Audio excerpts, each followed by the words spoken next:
Awon taro puno it pagaypay. Oo. Kara kita dapat ho, pangsukon kita. Doon. Tara ho. Makara dapat ho. So, tapson kita na nga puno it pagaypay. Di kara sa ginakuragan ho.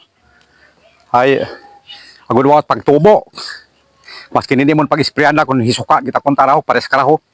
Ipangtapas ko itala kababo. Ay, daya kara ay hasta di ka to sa babong paga. Hasta di ka to na pangsukon ko tanan doon nasa sa may mga taglok. Dinakuragan.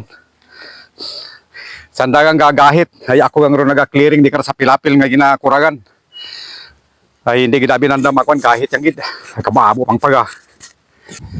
Pahinga muna tayo. Pahinga muna tayo sa trabaho. Daming yung pala na pula, yung langgam. Langgam na pula.